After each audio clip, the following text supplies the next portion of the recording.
ঠাকুর বলছেন অসীম যখন সসীম হয়ে সীমাতে লয় স্থান, তার প্রত্যেকটি কথার ব্যাখ্যা তিনি নিজে দিয়ে গেছেন। অসীম, অনন্ত অসীম যখন সসীম হয়ে সীমাতে লয় স্থান, বৃত্তিভেদী টান হলে তাই দেখবি ভগবান। আমরা ঠাকুর অনুকূল চন্দ্রের মধ্যে ভগবান কেন দেখতে পাই না? কেন দেখতে পাই না? আমাদের বৃত্তিকে ভেদ করে, বৃত্তি মানে কমপ্লেক্স, কাম, ক্রোধ, লোভ, মদ, মোহ, মাৎসর্য, এই যে 6টা জিনিস জন্মগত সূত্র থেকে আমরা প্রত্যেকটি মানুষ পাই, বাই বার্থ, জন্ম থেকেই পাই এটা আমরা। আর তাই প্রত্যেকটি মানুষের মধ্যে কিন্তু এই 6টা গৌণ ক্রিয়া করে, প্রত্যেকটা মানুষের মধ্যে। এর ঊর্ধ্বে আমরা কেউ যেতে পারি না। যতক্ষণ পর্যন্ত আমি এই 6টা বস্তুর অধীন থাকবো, অধীন, ততক্ষণ পর্যন্ত আমি আমার ঠাকুরকে আমি ভগবান রূপে কিন্তু দেখতে পাবো না যে তিনি ভগবান, কিছুতেই দেখতে পাবো না। তিনি নিজে বলছেন, যদি আমি তাকে ভাবতাম তেমনি করে, তার কথা মতন যদি আমি ভেবে নিতে পারতাম, তাহলে কিন্তু ওই ক্রিয়া থেকে আমি মুক্ত হতে পারতাম। ঠাকুর বলছেন সব দেবতার সমাহারে পুরুষোত্তমের সৃষ্টি। সহজ মানুষ নররূপে করেন ধৃতিবৃষ্টি। যত দেবতা আছে সব দেবতার সমাহারে ওই পুরুষোত্তমের সৃষ্টি। পুরুষোত্তম শব্দের অর্থ উত্তম থেকে উত্তম রূপে প্রত্যেকটা বিষয়কে যিনি মানুষের সামনে উপস্থাপন করতে পারেন, মানুষকে বোঝাতে পারেন উত্তম থেকে উত্তম রূপে, তিনি হচ্ছেন পুরুষোত্তম। অর্থাৎ উত্তম থেকে উত্তম পুরুষ। পুরুষ শব্দের অর্থ যিনি পূরণ করেন, পূরণকারী। এই প্রত্যেকটা শব্দের ঠাকুর যে ব্যাখ্যাগুলো আমাদের কাছে রেখে গেলেন, শব্দ অর্থ যেগুলো রেখে গেলেন, আমরা সেইগুলোই তো কালেকশন করতে পারতেছি না, চেষ্টা করছি, কেউ চেষ্টা করছি না আমরা। যার জন্যই আমাদের জীবনটা তাকে পেয়েও কিন্তু পূর্ণতা লাভ করছে না। একটা অবস্থার মধ্যে পড়ে আমরা প্রত্যেকেই কিন্তু খাবি খাচ্ছি আর ঠাকুরকে ডেকে চলেছি। ঠাকুর বলছে অমন করে ডাকলে আমি কি করতে পারি? বিধি মতন ডাক, যেমন যা বলেছি তেমন কর।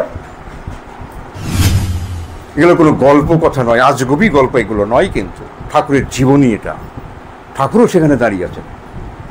ঝপ করে বৃষ্টি থেমে গেল। তো আরেকজন বলছে, কিরে তুই বললেই বৃষ্টি থেমে যেতে, বৃষ্টি থেমে গেল। তো আরেকজন বলছে, ও বললো বলেই যে বৃষ্টি থামলো, তা আমি কি করে মানব? আমি বললে যদি আবার বৃষ্টি আসে তাহলেই মানবো যে ও বললে থেমেছিল। তার একজন বলছে, বল তুই বল বৃষ্টি আসতে। যেই সে বললো বৃষ্টি আসুক, আবার হুড় পাড়িয়ে বৃষ্টি চলে আসলো। ঠিক আছে, এইরকম কয়েকবার বৃষ্টি আয়, বৃষ্টি আসছে, বৃষ্টি থেমে যা, বৃষ্টি থেমে যাচ্ছে। কয়েকবার হওয়ার পরে তখন ঠাকুর এগিয়ে এসে বলছেন, কি করিস তোরা? আমি জানি তোদের অনেক ক্ষমতা হয়েছে, অনেক শক্তির অধিকারী তোরা, কিন্তু এমন কর্ম করিস না যা প্রকৃতির উপরে আঘাত দেওয়া হয়। এতে প্রকৃতি বিরক্ত হচ্ছে, এই আসছে এই যাচ্ছে। তোদের যে কত ক্ষমতা হয়েছে তোরা জানিস না, আমি জানি। আরও হবে যদি এমনি করে এই বিষয়গুলোকে নিয়ে তোরা চলতে পারিস, থাকতে পারিস যেমন এখন আছিস। তাহলে নামের কত গুণ দেখেছেন, কত পাওয়ার দেখেছেন। এ পরিস্থিতি আসতেই পারে না। ঠাকুর বলছেন ভালোবাসা নয়, আছে স্বার্থের ভালোবাসা। আমি তার কাছে পূর্ণতা লাভ করতে চাই, তাই যেখানে খাচ্ছি সেখানেই অশান্তি। ঠাকুর বলছেন ওই ভালোবাসা ভালোবাসা নয়, ভালোবাসতে শেখো। ভালোবাসা কাকে বলে? সেখানে 7 দিন না খেয়ে ঘরে পড়ে থাকবে জল খেয়ে, তবু কিন্তু স্বামীর প্রতি এরকম কটূক্তি করতে পারবে না। আর স্বামীও সেই স্ত্রীকে যদি অমনি করে ভালোবাসে, তার শত অত্যাচারেও কিন্তু সে উত্তেজিত হবে না।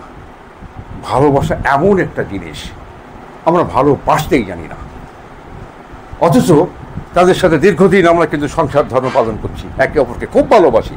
ঠাকুর বলতে ও কোথাও যা, আর সোনার পিতলে ঘুঘুও তাই। দেখে নিও জীবনে, পান থেকে চুন খসলেই বাস লাঠালাঠি শুরু হয়ে গেল। কিসের ভালোবাসা? তখন নগেনদা একটু হেসে বলতেন, মাগো আমি তো নগেন ভরছাচ্ছি, কি বলবা বলো? এই যে ব্যবহার, কথা, ইষ্টকে ভালো না বাসলে আমরা কথা বলতেও শিখি না, যে মানুষের সঙ্গে কীভাবে কথা বলতে। মানুষ সে যে আমার স্বামী হতে হবে, আমার স্ত্রী হতে হবে, আমার ছেলে মেয়েই হতে হবে, শ্বশুর শাশুড়ি হতে হবে, মা বাবাই হতে হবে, তা নয়। মানুষ, প্রত্যেকটা মানুষের সামনে এমনি করে এই ভাষা, এইভাবেই কথা বলতে হবে, এটা একমাত্র পুরুষোত্তম সদ্গুরু শেখান, আদর্শ শেখান না। এত সহজে কেমন মাথায় ঢুকবে এই কথাটা? তুই যে বুঝিস নাই, এটা কি বুঝেছিস? বুঝেছি বললে না বোঝা যায় যে আমি বুঝেছি, কিন্তু আমি যে বুঝি নাই, ওইটা কি বুঝেছিস তুই, যে তুই বুঝিস নাই, এটা কি বুঝেছিস? এই হচ্ছে শ্রী শ্রী ঠাকুর অনুকূলচন্দ্র। কোথাও আমাদের এতটুকু ত্রুটি তিনি রাখতে দেবেন না, সবটা পূরণ করে দেবেন।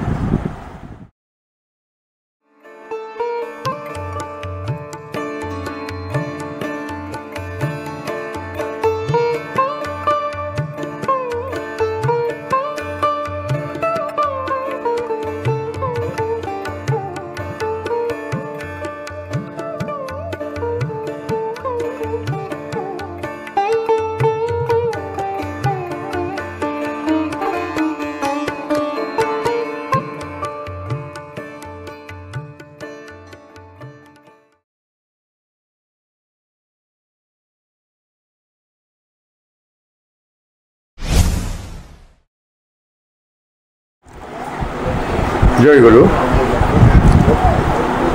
উপস্থিত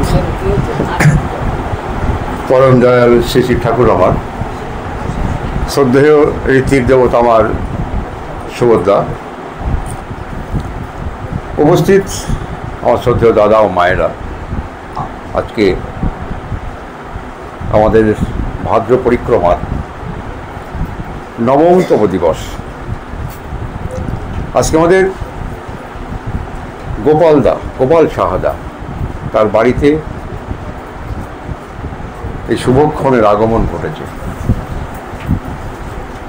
আমরা জানি না, বোধ করতে পারি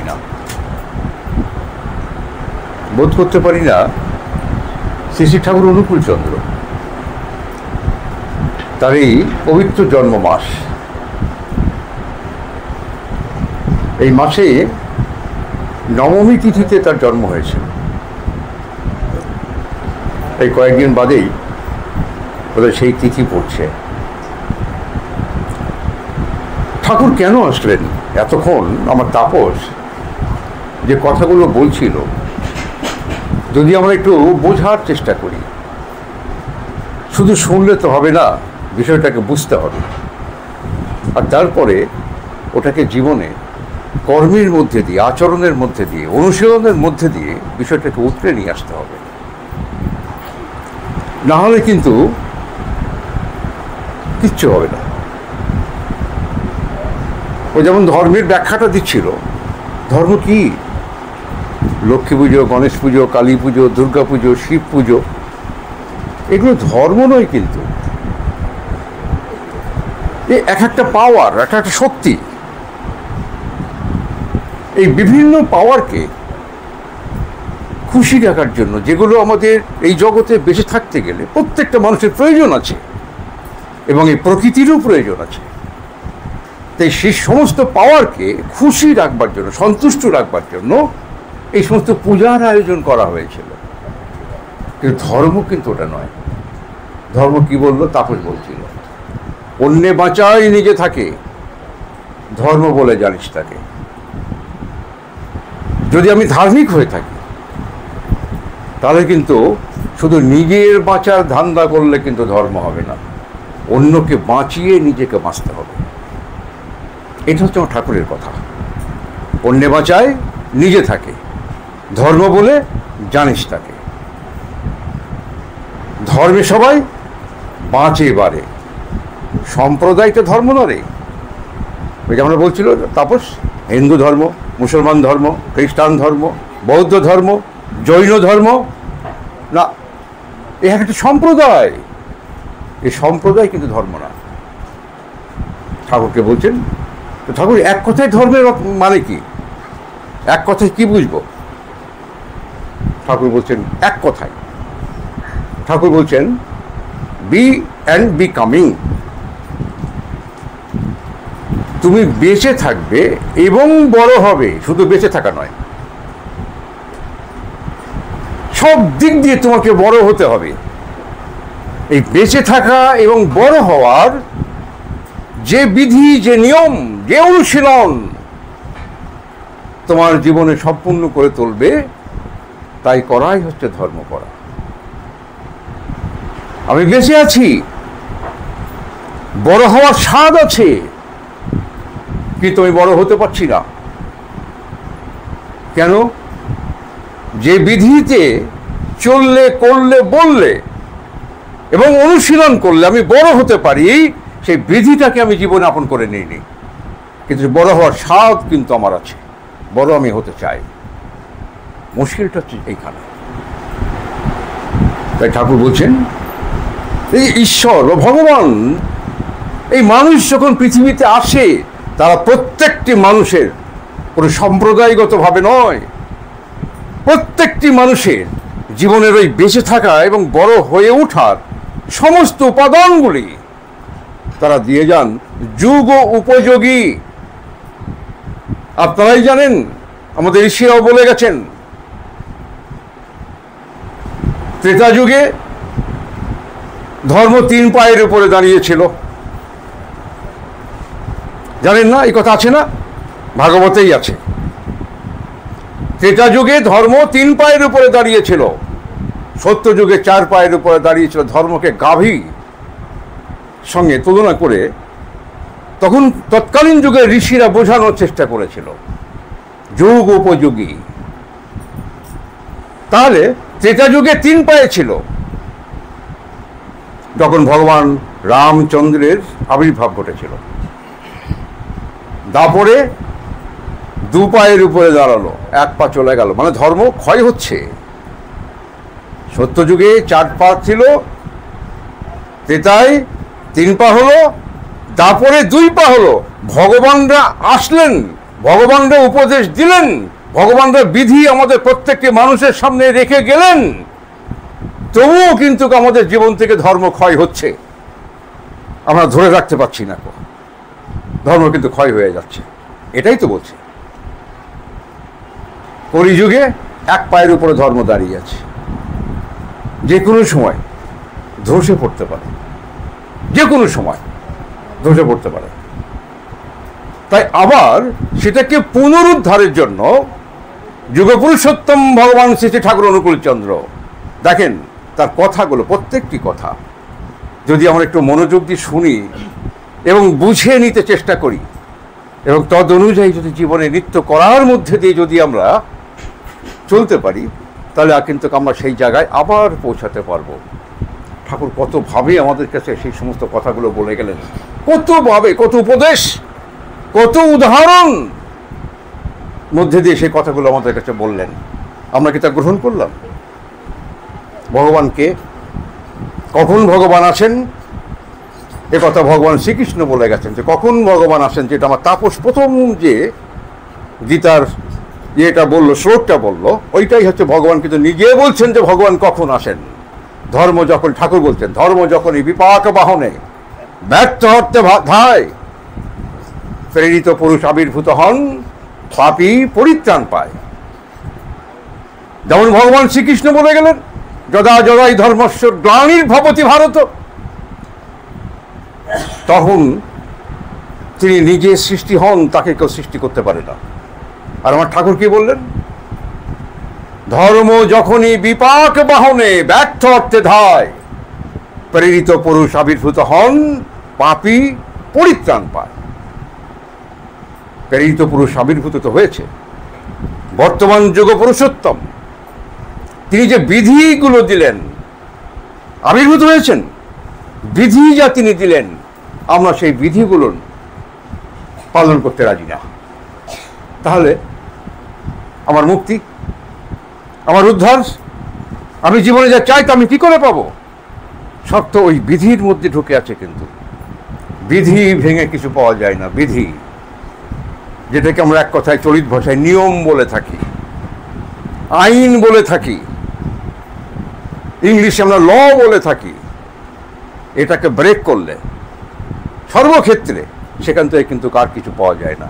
গেল ল ভাঙলে পুলিশ ধরবে, কোর্টে নিয়ে যাবে, বিচারক বিচার করবেন, শাস্তি হবে। ঠিক সেম জিনিস, এর মধ্যে কোনো পার্থক্য নেই। তাহলে ভগবান কিভাবে আসেন সেটি ঠাকুর বলছেন। ঠাকুর বলছেন অসীম যখন সসীম হয়ে সীমাতে লয় স্থান, তার প্রত্যেকটি কথার ব্যাখ্যা তিনি নিজে দিয়ে গেছেন। অসীম, অনন্ত অসীম যখন সসীম হয়ে সীমাতে লয় স্থান, বৃত্তি ভেদি টান হলে তাই দেখবি ভগবান। আমরা ঠাকুর অনুকূল চন্দ্রের মধ্যে ভগবান কেন দেখতে পাই না? কেন দেখতে পাই না? আমাদের বৃত্তিকে ভেদ করে, বৃত্তি মানে কমপ্লেক্স, কাম, ক্রোধ, লোভ, মদ, মোহ, মাৎসর্য, এই যে 6টা জিনিস জন্মগত সূত্র থেকে আমরা প্রত্যেকটি মানুষ পাই, বাই বার্থ, জন্ম থেকেই পাই এটা আমরা। আর তাই প্রত্যেকটি মানুষের মধ্যে কিন্তু এই 6টা গুণ ক্রিয়া করে, প্রত্যেকটা মানুষের মধ্যে। এর ঊর্ধ্বে আমরা কেউ যেতে পারি না। যতক্ষণ পর্যন্ত আমি এই 6টা বস্তুর অধীন থাকবো, অধীন, ততক্ষণ পর্যন্ত আমি আমার ঠাকুরকে আমি ভগবান রূপে কিন্তু দেখতে পাবো না, যে তিনি ভগবান। কিছুতেই দেখতে পাবো না। তিনি নিজে বলছেন অসীম যখন সসীম হয়ে সীমাতে লয় স্থান, বৃত্তি ভেদি টান হলে তাই দেখবি ভগবান। এই বৃত্তিকে ভেদ করে আমার কাম, আমার ক্রোধ, আমার লোভ, এই সমস্তগুলোর ঊর্ধ্বে গিয়ে যেদিনকে আমি তার দিকে তাকাতে পারবো, দেখবে তার ওই ফটোর মধ্যে আমার ভগবান বসে আছেন, যিনি আমার জীবনের প্রত্যেকটা বিষয়কে তিনি বুঝাচ্ছেন, দেখাচ্ছেন, হাতে ধরে করিয়ে দিচ্ছেন। সেদিন দেখতে পাবো, তার আগে নয়। তাহলে তার কথাগুলোর ব্যাখ্যা তিনি নিজেই দিয়ে যাচ্ছেন। আজকে আমরা সৎসঙ্গ কেন করি?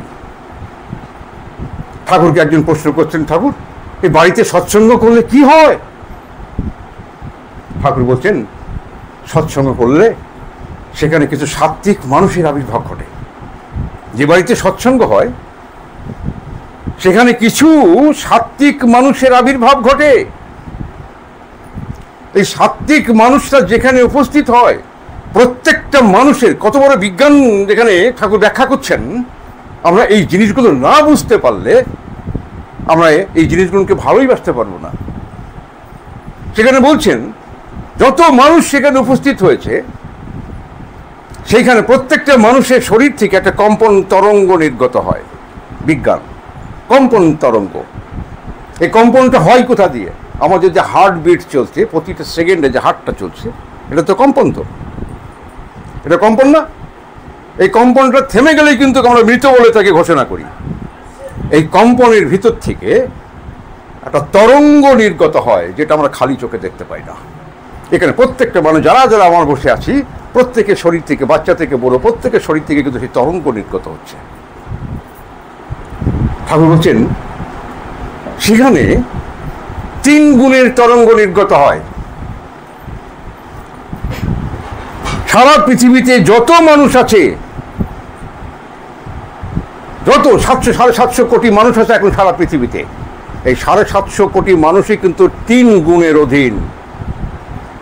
এর বাইরে কিন্তু 4র্থ গুণ আর নেই। ঠিক আছে? এই 3টে গুণ কি?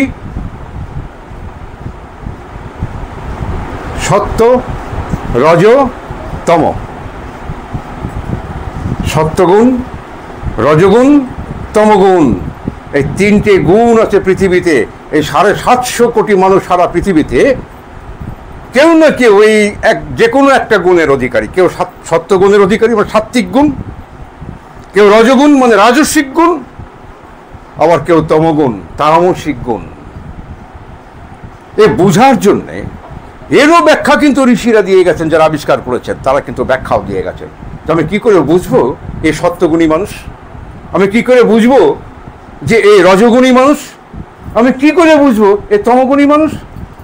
তারা ব্যাখ্যা দিয়ে যাচ্ছে। আচরণ, মানুষের আচরণ, তার রুচি, তার খাওয়া দাওয়া, এই বিভিন্ন বিষয়ের মধ্যে দিয়ে তার চলন, তার কথাবার্তা, মানুষের প্রতি তার সহানুভূতিশীলতা, সেবার মনোভাব, তার ভিতর হিংসাবৃত্তি, মানুষকে তিরস্কার করার মনোবৃত্তি, এই সবটা মিলে কিন্তু এই বিভাগ তৈরি করা হয়েছে।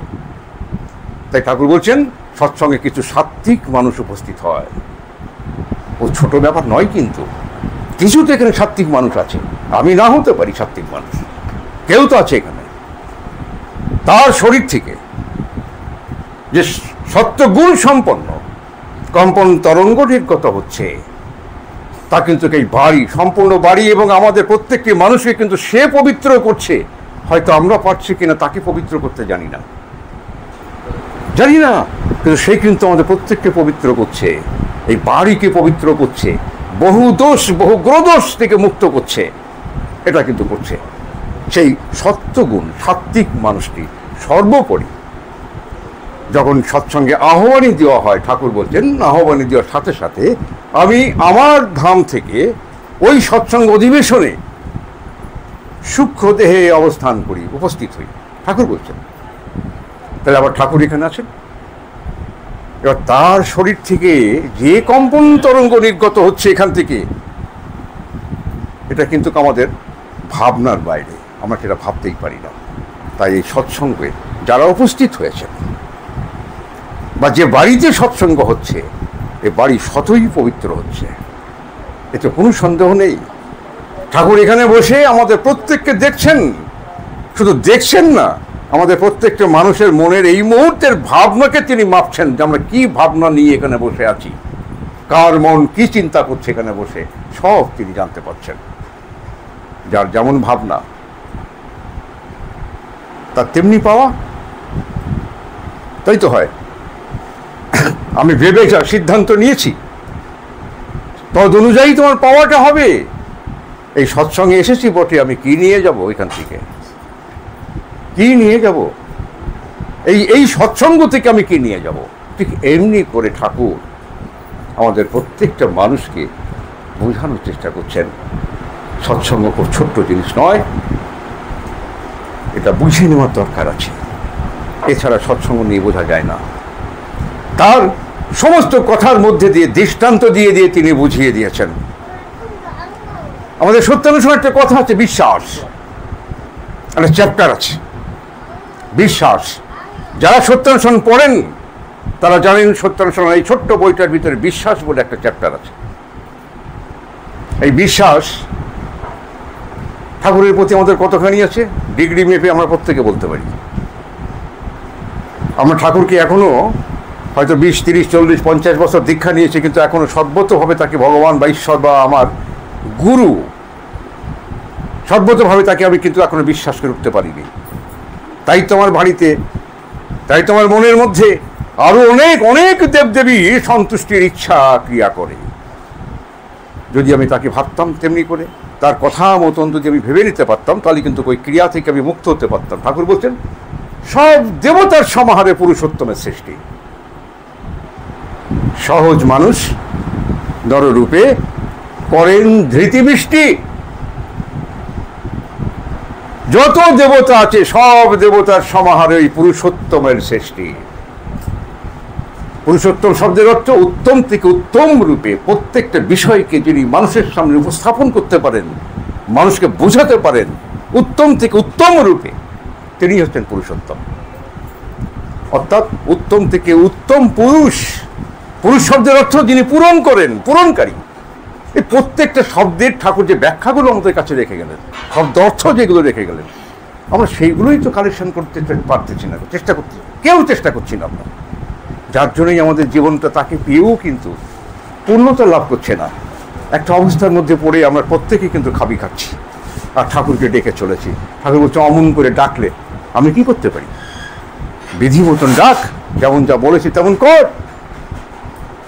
ঠাকুর বলছেন দীক্ষা যখন নিয়েছিস একটু করেই দেখ না, কি করবো ঠাকুর। ঠাকুর বলছেন উষা নিশাই মন্ত্র সাধন চলাফেরাই জপ করিস, করি আমরা।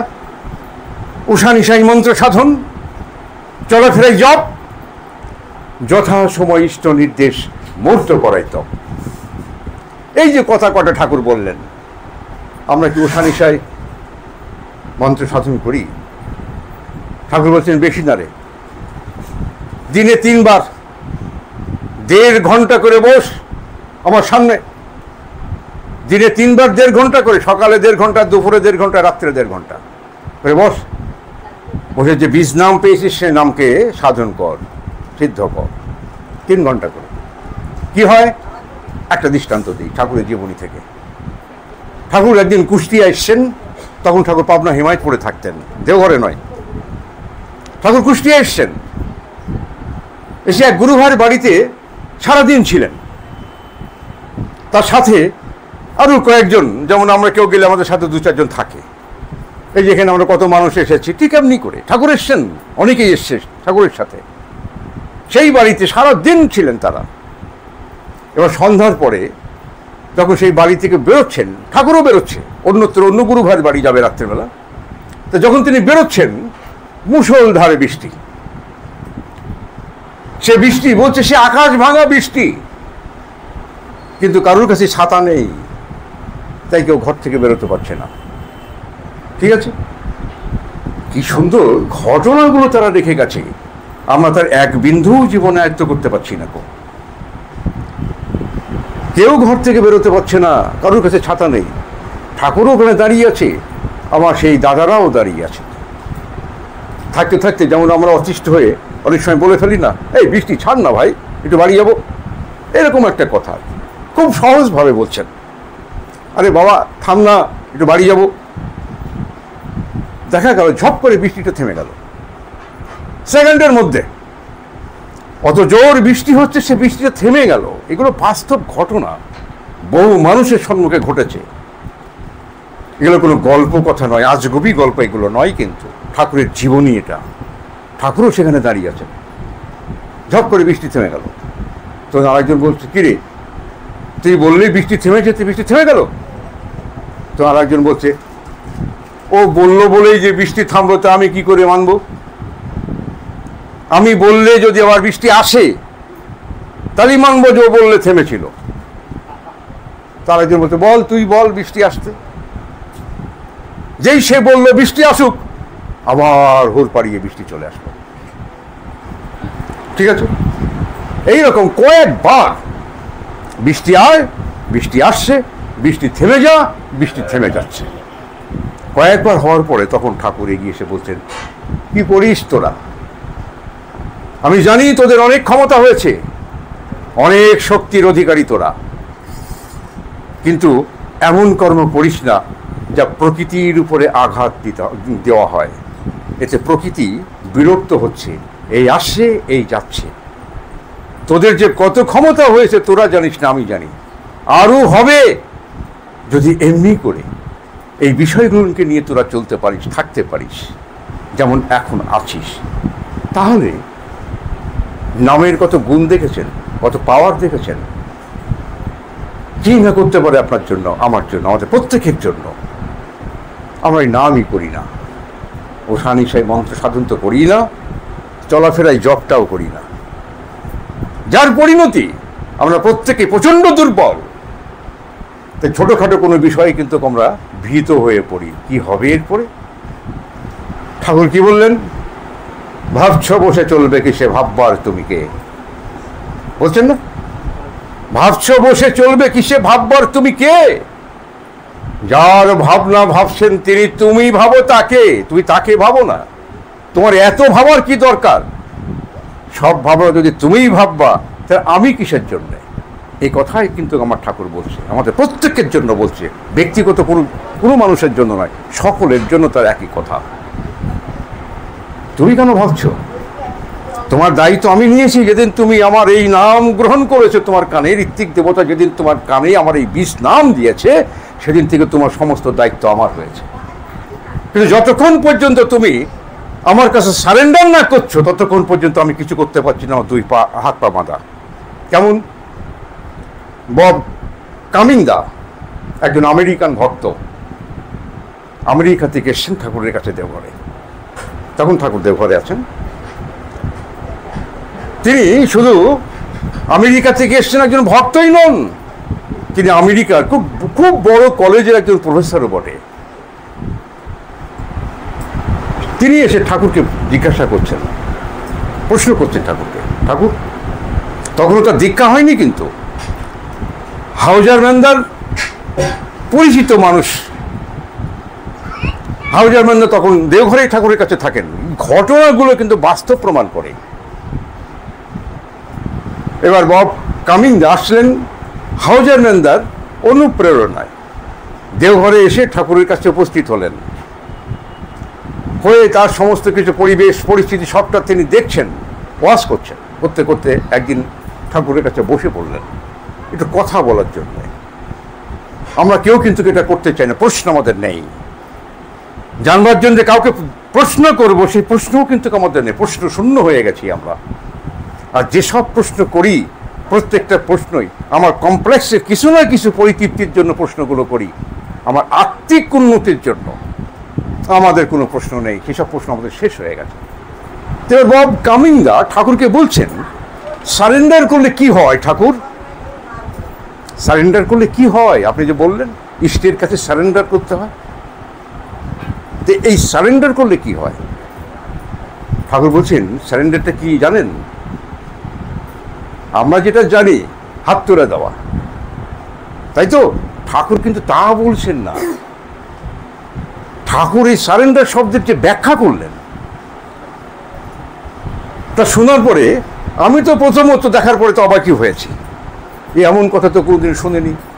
কোনো স্কুল কলেজের শিক্ষক বা প্রফেসর কোনোদিন তেমন কথা বলেন যে সারেন্ডার শব্দের এইরকম একটা অর্থ হতে পারে। ঠাকুর বলছেন, জানেন, আপনি যখন আপনার ইষ্টের কাছে সারেন্ডার করবেন তখন আপনার ভাবটা কি হবে? ঠাকুরের যে বলা, সেই বলার ধরন তো আমাদের নেই, আমরা আয়ত্ত করতে পারছি না। মানুষের হৃদয় কাঁপিয়ে দিত, হার্টবিট থামিয়ে দিত, মানুষ বিষয়টাকে নিয়ে ভাবতে বাধ্য হতেন। কি বললেন উনি? তার যে অন্তরাত্মা সে জেগে উঠত, জীবন্ত হয়ে উঠে সেই প্রশ্নকে অনুধাবন করার চেষ্টা করতো। উনি কি বললেন এটা? তখন বলছেন ঠাকুর, জানেন, যখন আপনি সারেন্ডার করবেন ইষ্টের কাছে, তখন আপনার জীবনের প্রত্যেকটা বস্তু ইষ্টময় হয়ে যাবে।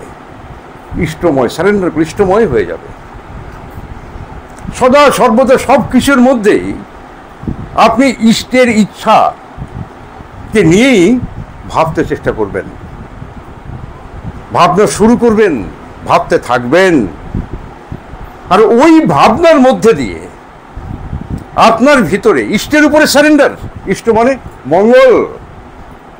শ্রী ঠাকুর অনুকূলচন্দ্র ওই যে দেহটা ছিল, ওটা হচ্ছে মঙ্গলের জীবন্ত প্রতিমূর্তি।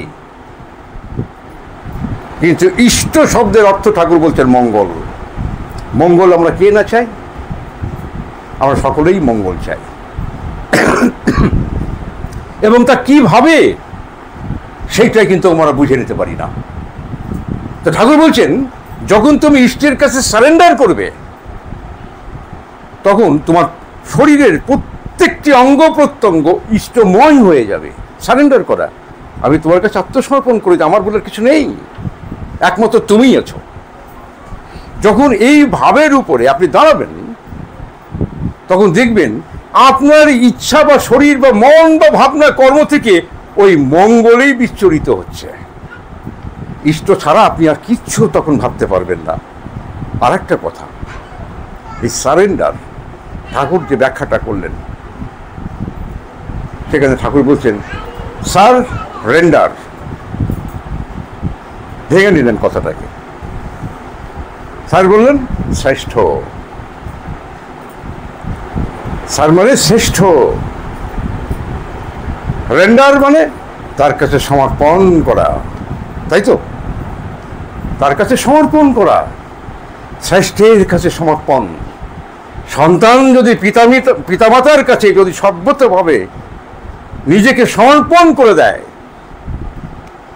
সেই সন্তানের প্রতিটি শুভ কর্মের জন্য পিতামাতা রাত দিন ভাবতে থাকবে, তার ইষ্টের কাছেও সেই ওই একই প্রার্থনা করবে, আমার ছেলে মেয়েটি যেন ভালো থাকে, যেন কোনো বিপদ আপদের মধ্যে না পড়ে, তারা যেন সুন্দর জীবনের অধিকারী হয়ে ওঠে। ঠিক তেমনি করে যখন আপনি ঈশ্বরের কাছে সারেন্ডার করবেন, তার থেকে শ্রেষ্ঠতা আর কেউ হতে পারে না। যখন তার কাছে আপনি আপনাকে সমর্পণ করে দেবেন, তখন তিনি আপনার সব দায়িত্ব নিয়ে নেবেন। পাচ্ছি কি আমরা? আমার স্কুল কলেজের জ্ঞান বিদ্যা বুদ্ধি এসে আমাকে তো অবস্ট্রাকশন করছে। আমরা অনেক পড়াশোনা করেছি না, তো সেই পড়াশোনার জ্ঞান, জাগতিক যে জ্ঞান, তা তো আমাকে সে অবস্ট্রাকশন করছে। আমার ইষ্টের জ্ঞানের কাছে আমাকে পৌঁছতে দিচ্ছে না, সেটাকে আমাকে বিশ্বাস করতে দিচ্ছে না, কারণ আমরা অনেক জানি। আমাদের মুশকিলটা হচ্ছে সেইখানে। ঠিক এমন করে ঠাকুর প্রত্যেকটা বিষয়ে আমাদেরকে বোঝানোর চেষ্টা করছেন। প্রত্যেকটা বিষয়কে আমরা বুঝতেই চাই না, বুঝতেই চাই না,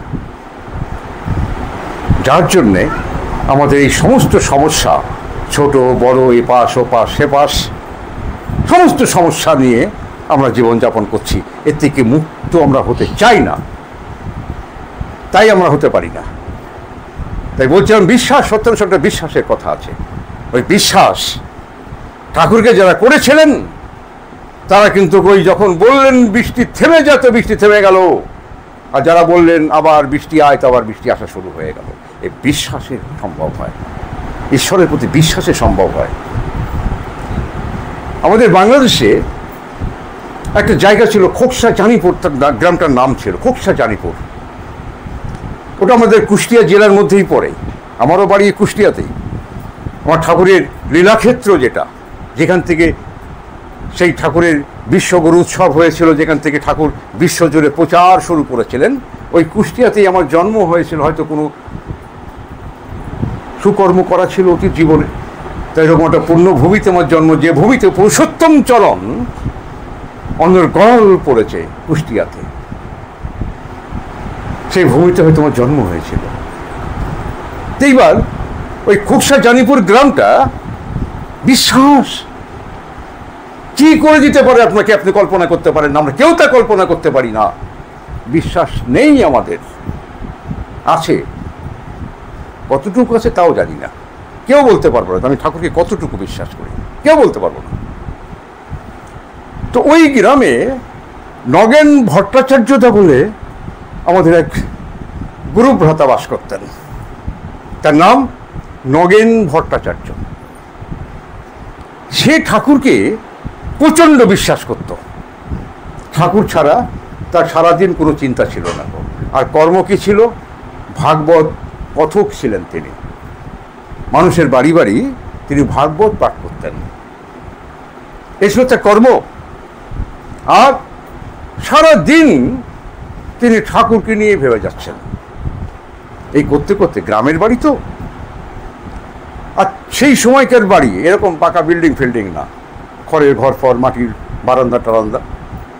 একদিন সকালবেলা উনি সেই ঘরের বারান্দায় বসে আছেন। কি অসুবিধা হচ্ছে? ঠিক আছে তো। এবার সে ঘরের বারান্দায়, বাইরে রাস্তার ধারে একটা বারান্দা ছিল, সে বারান্দার উপরে বসে আছে। ঠাকুর অনুকূলচন্দ্র যে কী করতে পারেন যদি তার কাছের কেউ হয়ে থাকে, তার জন্যে ভাবা যায় না। এগুলো তার জীবনী দৃষ্টান্ত দিয়ে তিনি করে আমাদেরকে দেখিয়ে গেছেন। এরপরেও আমরা কিন্তু সেই জায়গায় যেতে রাজি নই। আমরা আকাশের ভগবান চাই, আকাশের ভগবান। এইবার সেই নগেনদা সকালবেলা বারান্দারে, বাইরের রাস্তার পাশের বারান্দার উপরে চুপচাপ বসে আছে। তার গিন্নি ঘর থেকে বেরিয়ে আসলেন, যেমন আমাদের সংসারে হয়ে থাকে। এইসবই বাস্তব। ঘর থেকে বেরিয়ে এসে তাকে বলছেন, তুমি এখানে এখনো হাত পা গুটিয়ে বসে আছো? নগেনদা বলে, কেন, কি হয়েছে? তুমি জানো না ঘরে এক মুঠো চাল নেই, একটা কাঠ নেই, একটু নুন নেই, একটু ডাল নেই, একটু তেল নেই, একটু মশলা নেই, রান্না কি হবে, খাবা কি, তার জোগাড় কে করবে? মানে কত রকমের মুখ ঝামটি দেওয়া যেতে পারে, দিয়ে আমার মা ঘরের ভিতরে চলে গেলেন। ঠাকুর ওই জায়গায় বললেন, ভালোবাসা, স্ত্রীর প্রতি স্বামীর ভালোবাসা আর স্বামীর প্রতি স্ত্রীর ভালোবাসা, ভালোবাসা যেখানে সৃষ্টি হয়েছে সেখানে কিন্তু পরিস্থিতি আসতেই পারে না যদি একে অপরকে আমরা ভালোবেসে থাকি। এ পরিস্থিতি আসতেই পারে না। ঠাকুর বলছেন ভালোবাসা নয়, আছে স্বার্থের ভালোবাসা। আমি তার কাছে পূর্ণতা লাভ করতে চাই, তাই যেখানে খাচ্ছি সেখানেই অশান্তি। ঠাকুর বলছেন ওই ভালোবাসা ভালোবাসা নয়, ভালোবাসতে শেখো। ভালোবাসা কাকে বলে? সেখানে 7 দিন না খেয়ে ঘরে পড়ে থাকবে জল খেয়ে, তবু কিন্তু স্বামীর প্রতি এরকম কটূক্তি করতে পারবে না। আর স্বামীও সেই স্ত্রীকে যদি অমনি করে ভালোবাসে, তার শত অত্যাচারেও কিন্তু সে উত্তেজিত হবে না। ভালোবাসা এমন একটা জিনিস আমরা ভালোবাসতেই জানি না, অথচ তাদের সাথে দীর্ঘদিন আমরা কিন্তু সংসার ধর্ম পালন করছি, একে অপরকে খুব ভালোবাসি। ঠাকুর বলতে ও কোথাও যা, আর সোনার পিতলে ঘুঘুও তাই। দেখে নিও জীবনে, পান থেকে চুন খসলেই বাস লাঠালাঠি শুরু হয়ে গেল। কিসের ভালোবাসা? এইবার আমার মা তো জননী বলে তো উনি ভিতরে চলে গেলেন, আর নগেনদা ওইখানে বসে বসে তখন ভাবছেন, ঠাকুর এখন কি করব? পকেটে তো পয়সাও নাই যে দোকানে গিয়ে কিছু কিনে এনে দেবো। কি করি তিনি ভাবছেন। আর ঠাকুরকে এমন গভীরভাবে অন্তর থেকে ডাকছেন, তখন মানুষ সব থেকে বেশি দুঃখ পায় তখন ঈশ্বরের শরণাপন্ন হয়, তার আগে হয় না। তার দু চোখ দিয়ে তখন জল পড়ছে। ঘরে একটা মেয়েও আছে, ওই বা খাবে কি? আমরা না হয় জল খেয়ে কাটিয়ে দেবো, মেয়েটা কি খাবে? বাবার মন তো। তাই তার দু চোখ দিয়ে জল পড়ছে ঝরঝর করে, আর সে ঠাকুরের কাছে তার অভিযোগটা জানাচ্ছেন। কি ঘটলো জানেন? এই যে অভূতপূর্ব বিশ্বাস ভক্তের ভগবানের প্রতি, তার গুরুর প্রতি, হঠাৎ এক ভদ্র মহিলা, খুব বড় ঘরের, তাদের চেহারাই বলে দেয়। প্রতিষ্ঠিত ঘরের যদি কোনো মা হয়, তাদের চেহারা বলে দেয় যেটা প্রতিষ্ঠিত ঘরের মা। একজন ভারবাহী অর্থাৎ কর্মচারী, তার মাথায় বিরাট এক ঝুড়ি চাপিয়ে দিয়ে নিয়ে এসে ওই নগেনদার বাড়ির সামনে দাঁড়িয়েই নগেনদাকে জিজ্ঞাসা করছে, আচ্ছা বলতে পারেন এখানে নগেন ভট্টাচার্যের বাড়ি কোনটা? এ হচ্ছে পুরুষোত্তম, এ হচ্ছে সদ্গুরু। তখন নগেনদা একটু হেসে বলতেন, মাগো আমিই তো নগেন ভট্টাচার্য। কি বলবা বলো? এই যে ব্যবহার, কথা, ইষ্টকে ভালো না বাসলে আমরা কথা বলতেও শিখি না, যে মানুষের সঙ্গে কীভাবে কথা বলতে। মানুষ সে যে আমার স্বামী হতে হবে, আমার স্ত্রী হতে হবে, আমার ছেলে মেয়েই হতে হবে, শ্বশুর শাশুড়ি হতে হবে, মা বাবাই হতে হবে, তা নয়। মানুষ, প্রত্যেকটা মানুষের সামনে এমনি করে এই ভাষা, এইভাবেই কথা বলতে হবে, এটা একমাত্র পুরুষোত্তম সদ্গুরু শেখান, আদর্শ শেখান না। তখন বলছেন, আপনি, মাটি বলছে, আপনি আমার বাড়িতে একদিন ভাগবত কত কথা করেছিলেন, বিশেষ কোনো কারণে সেদিন কি আপনি আমার বাড়িতে কোনো কিছু না নিয়ে খুব তাড়াতাড়ি চলে এসেছিলেন, বলেছিলেন এগুলো একটু আমার বাড়িতে পৌঁছে দিই, আপনার বাড়িতে পৌঁছে দিতে, কিন্তু সে অনেক দিন হয়ে গেছে, আমি আর আসতে পারিনি এইগুলো আপনাকে একটু পৌঁছে দেওয়ার জন্য। তা আজকে আমার যেন মনেই হলো যে না, অনেক দেরি হয়ে যাচ্ছে, এটা পৌঁছে দিই। তখন ওই ঝুড়ি ওই কর্মচারীর মাথা থেকে নগেনদাকে বললেন, বাবা একটু ধরে নামিয়ে নাও। নামিয়ে দিল বারান্দার উপরে, বড় ঝুড়ি। দেখে সে ঝুড়ির ভিতরে চাল ডাল তেল নুন মশলাপত্র, জামা কাপড়, টাকা পয়সা, সবটা একদম ভরপুর ঝুড়ি সাজানো, কাপড় জামা পর্যন্ত। যে বলছেন, বাবা এই যে এইগুলো থাকলো, তুমি একটু দেখে নাও। নগেনদা ওই দেখে এমন একটা ভাবের মধ্যে পড়ে গেছে, সে আর এপাশে ওপাশে তাকানোর সময় পাচ্ছে না। এই কি রে বাবা, এত কিসির, কোথার থেকে আসলো, কে দিল? আমি তো কারোর বাড়িতে এমনি করে কত কথা করি নাই। তার ভবিষ্যৎ তখন সে ভাবা শুরু করে, অতীত ভাবা শুরু করেছে, কোনোদিন তো করি নাই, কোথায় করেছে আমার তো মনে নাই। কে এই ভদ্র মহিলা? এই ভেবে যখন ভদ্র মহিলার দিকে ঘুরে তাকিয়ে দেখতে গেছে, তখন তাকে ভদ্র মহিলা নাই, সেই ভারবাহী দাদাটিও আর নাই। নগেনদা ছুটে বেরোলো, কোথায় গেল? গ্রামের ব্যাপার তো তখন। এপাশ ওপাশ এবার ছুটে দেখলো না, কোনো দিকে চোখেও পড়লো না। স্ত্রীকে ডেকে বললো, তাই না, এই যা আছে এর মধ্যে তোমার 3 মাস খাওয়া পড়া তো সারা 6 মাস 2-4 বছর চলবে, যা জামা কাপড় দিয়ে গেছে। আর খাওয়াও তোমার 3 মাস চলবে, যা তার চাল ডাল তেল নুন মশলাপত্র দিয়ে তিনি সেখানে পৌঁছে দেন, এবং টাকাও সেখানে তিনি যা দিয়ে গেছেন সাফিসিয়েন্ট টাকা দিয়ে গেছেন। এবার নগেনদা কি করবে বলুন তো? তার বউ যে তাকে ঝাঁকানি দিয়ে এসেছিল সেইটা নিয়ে ভাববে, না যিনি এই অহেতুকী উপায়ে তার ভরপুর করে দিয়ে গেলেন তার কথা ভাববে? কার কথা ভাববে? এই যে ভাবনা, আমরা তো ভাবতেই শিখছি না কেমন করে তাকে নিয়ে ভাবতে হয়।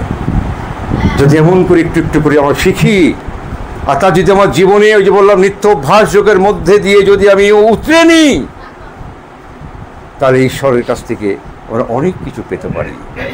স্বভাব বলছেন, স্বভাব গুণেই অভাব নষ্ট, আর মানুষের স্বভাবের জন্যেই অভাবগ্রস্ত। কোনটাই যাবে?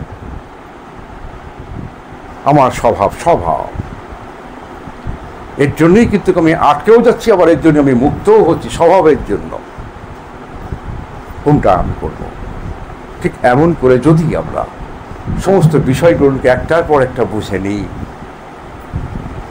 দেখবেন জীবনের অনেক বাধা, অনেক কষ্ট, অনেক দুঃখ থেকে আমরা মুক্তি পেতে পারি, পাওয়া যায়।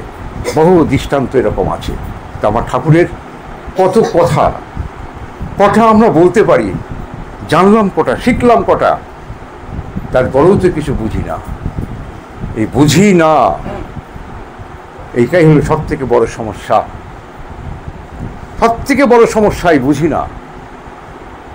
এই বুঝি না কথার একটা তাৎপর্য শ্রী ঠাকুর অনুকূল চন্দ্র দিচ্ছেন। তিনি তখন এই দেওঘরে বসে আছেন। কি অপূর্ব তার সমস্ত কাণ্ড কারখানা। ঠাকুর বসে বসে বাণী দিতেন না, যে কত বাণী আছে না বইয়ের ভিতরে, এ বাণী ও বাণী সে বাণী, এরকম বাণী দিতেন। আর সেখানে বসে বসে প্রফুল্লতা লিখতেন। সব সময় খাতা কলম নিয়ে প্রফুল্লতা ঠাকুরের পাশে থাকতেন। একদিন একটা বাণী ঠাকুর দিলেন, কিভাবে প্রত্যেকটা বিষয় বোঝাচ্ছে। আপনাদের ভালো লাগছে না, না লাগলে বলবেন, আমি ছেড়ে দেবো। অকারণ মানুষকে কষ্ট দিতে কোনো লাভ নেই। ঠাকুর না, টাইম এখন একটুখানি বাকি আছে, এরপর তো দাদা বলবে, আমি তখন চলে যাব, আমার আবার গাড়ির টাইম হয়ে যাবে। এইবার একটা বাণী দিলেন ঠাকুর, প্রফুল্লদা বাণীটা লিখলেন। লিখার পর ঠাকুর বলছেন পড়। প্রফুল্লদা যখন বাণীটা পড়ছে, তখন সেখানে কে ঢুকলেন? কিরণ মুখার্জি দা। আপনারা অনেকেই জানেন, দাদা তো বিশেষভাবে চেনে ওনাকে, আরও অনেকেই চেনে কিরণ মুখার্জি তাকে, তা দেখেওছে অনেকে। হ্যাঁ, সে তো বলছে অনেকেই দেখেছে তাকে। ঠাকুরের একনিষ্ঠ ভক্ত এরা। ঠাকুরকে বিশ্বময় প্রতিষ্ঠা করার জন্য এদের যে সাধনা ছিল, তা তিলমাত্র আমাদের নেই। কিরণদা সেখানে গিয়ে তখন ঝপ করে ঠাকুরকে প্রণাম করলেন। কোথা থেকে গেলেন? কিরণদা কলকাতা থেকে গেলেন। এই যে বদ্রীদাসের যে মন্দির আমাদের, ওই মন্দির কিরণদার দায়িত্বেই থাকতো। এই মন্দির যখন কিনা হয়, তখন কিরণদাই এই মন্দিরের জন্য টাকা কালেকশন করে এই মন্দির কিনেছিল। বদ্রীদাসের এই মন্দির কিরণদাই কিনেছিলেন।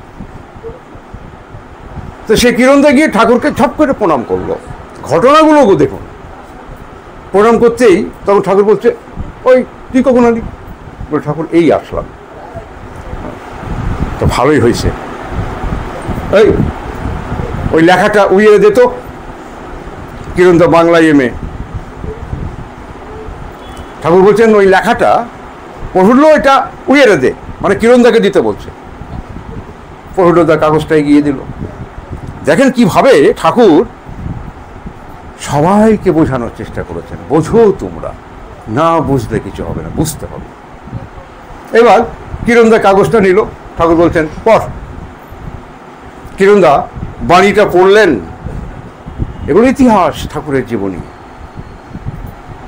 পড়ার পরে ঠাকুর বলছেন, কি বুঝলি? কিরণদা বাংলায় এমএ, কিন্তু বলছে আমি কিছু বুঝি নাই। ঠাকুর বলছেন আবার পড়। কিরণদা আবার পড়ল। ঠাকুর বলছেন কি বুঝলি? আমাদের যদি কেউ কোনো কথা বলে বুঝেছিস? হ্যাঁ হ্যাঁ বুঝে গেছি তুমি কি বলতেছ। কিন্তু কিরণদার মতন ব্যক্তিত্ব দ্বিতীয়বারও বললো ঠাকুর কিছু বুঝি নাই। ঠাকুর আবার বললেন তৃতীয়বারের জন্য পড়, আবার পড়। কিরণদা তৃতীয়বারেও পড়ল। তৃতীয়বার পড়ার পরে ঠাকুর জিজ্ঞাসা করতেন কি বুঝলি? কিরণদা বলছে কিচ্ছু বুঝি নাই ঠাকুর।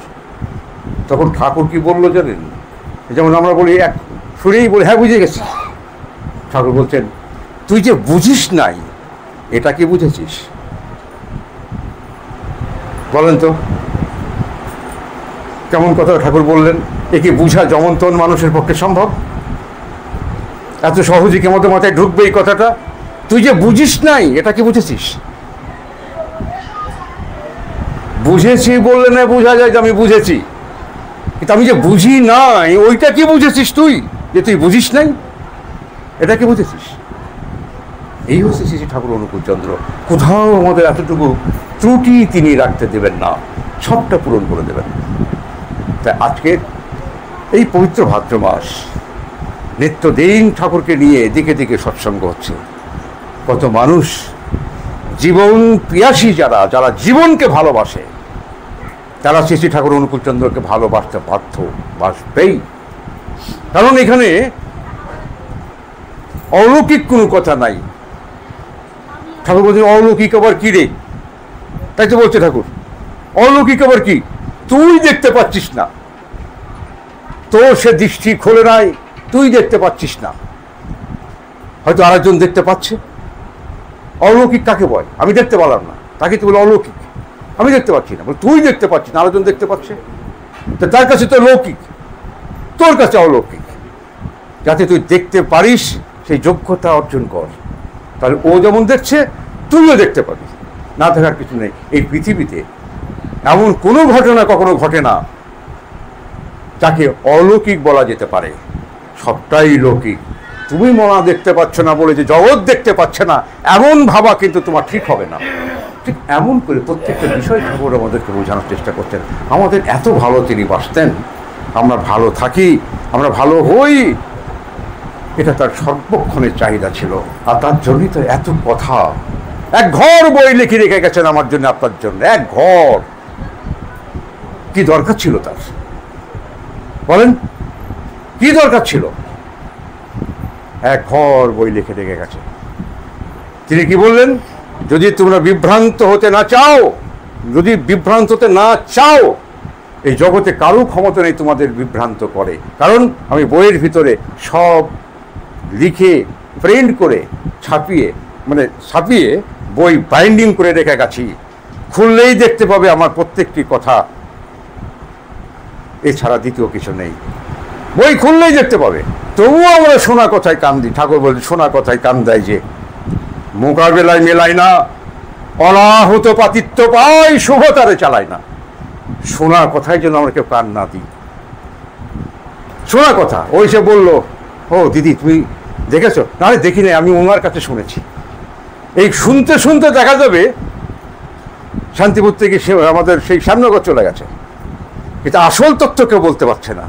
সেইখানে ঠাকুর বলতে শোনা কথায় কান দেয় যে মোকাবেলায় মেলায় না, অনাহত পাতিত্ব পায়, শুভ তারে চালায় না। আসেন আজকের এই সৎসঙ্গে আমার গোপালদা খুব ভক্ত মানুষ। আপনারা সকলেই আপনাদের মনের অন্তরের অন্তঃস্থল থেকে আমার গোপালদা, তার পরিবার পরিজন, তার আত্মীয় স্বজন, বন্ধু বান্ধব, আমরা সকলেই তার আত্মার আত্মীয়। এ নয় যে গোপালদা আমার আত্মীয় নয়, আমার আত্মার আত্মীয়, রক্তের সম্পর্ক তার সঙ্গে না থাকতে পারে। যেহেতু তার গুরু এবং আমার গুরু সর্ব মানুষের আত্মা, সর্বজীবের আত্মা, তো এই আত্মার আত্মীয় আমার এই গোপালদার পরিবার পরিজন, পারিপার্শ্বিক আত্মীয় স্বজন, প্রত্যেকের জন্য আমরা প্রত্যেকে ঠাকুরের কাছে একটু মন খুলে প্রার্থনা করি, দয়াল প্রভু আমার গোপালদা ভালো থাক, তার পরিবার ভালো থাক, তার আত্মীয় স্বজন ভালো থাক, তার গুরু ভাই বোনেরা ভালো থাক, সবাই আমরা ভালো থাকি। প্রত্যেকের জন্য ঠাকুরের কাছে একটু প্রার্থনা করেন, মন খুলে করেন। আর সেই প্রার্থনাই পূর্ণ হয় যে প্রার্থনা অমন করে মানুষ মন খুলে করতে পারে, যে প্রার্থনার পিছনে কারোর কোনো প্রত্যাশা থাকে না, শুধু থাকে ভালোবাসা। এই বলে আজকে আমি আমার কথা শেষ করছি আপনাদের কাছে। আবার দেখা হলে চেষ্টা করবো ঠাকুরের কথা বলবার জন্য। ভুলভাল বললে মায়েরা আমার দাদারা আমার ক্ষমা করবেন, ভুল করতেই পারি, আমি তো মানুষ, হয়তো বুঝিনি তাই ভুল করে ফেলেছি, ক্ষমা করবেন। সবাই ভালো থাকবেন। জয় গুরু।